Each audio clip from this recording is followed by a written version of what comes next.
Hello and welcome to this week's edition of Wednesday Wisdom.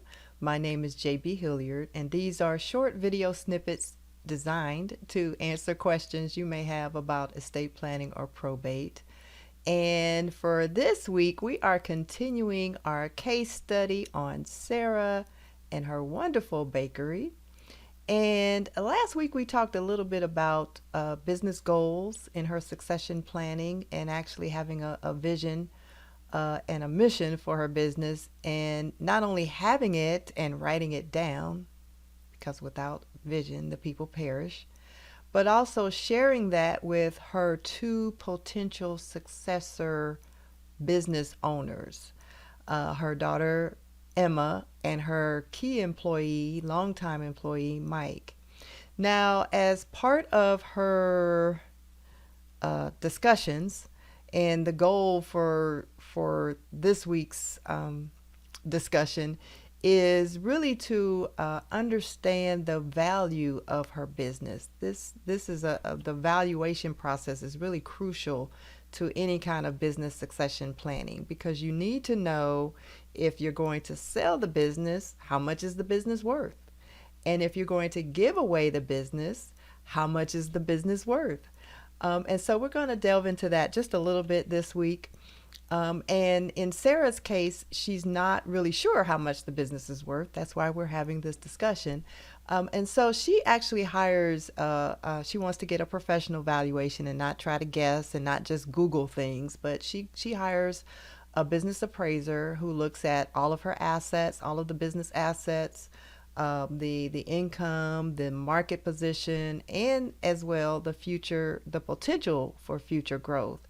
And so that appraiser then comes back with a number and tells her, let's just say that the business is worth $500,000 right now.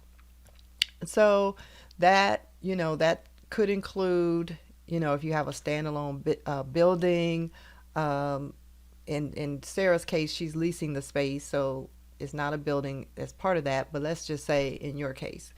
So you want to include your assets. So that would include the building, or could include the building, your equipment, inventory, as well as goodwill. If you're selling products or services, you don't want to forget about that asset called goodwill. And I'm going back into my old accounting days, so I don't want to delve too deep into that and what asset classification those things are. But Sarah realizes that knowing the value of her business is critical if she's going to be able to sell it or transfer ownership to Emma or Mike.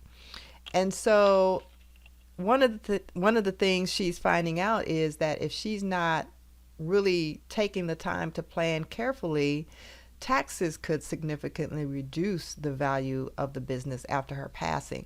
So since it's tax season right now, and I can put my tax hat on just really briefly in this video, let's touch on this subject. Now, usually people are mostly concerned with estate taxes and inheritance taxes, and Georgia does not impose a state estate tax or inheritance tax. Your jurisdiction may, so you want to always check to see what your state laws are, your state tax laws are. But as far as federal estate taxes, there is a possibility on that level.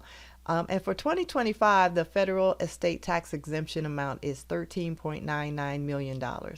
So that is basically the exemption for, that means that no estate taxes are incurred if your total estate is under that threshold, that $13.99 million threshold.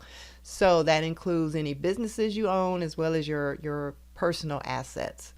Otherwise, if your estate is valued at over that amount, there's a 40% tax rate on that. So people want to avoid that if at all possible, if you're anywhere near that number. In this case, right now, Sarah is not worried about that, but that could be an issue later on. And it's also important to note, and this is one of those things I had to write down so I wouldn't forget to tell you, that the current exemption levels are set to sunset at the end of 2025. So whereas they've, over the last several years, they've been consistently rising, and we're now at that $13.99 million number. The potential reduction is going to take it down to $7 million for individuals. That will be your total estate. So just keep that in mind. And then we don't know, of course, what the future will hold as far as tax law changes. So Sarah is kind of keeping this in the back of her mind.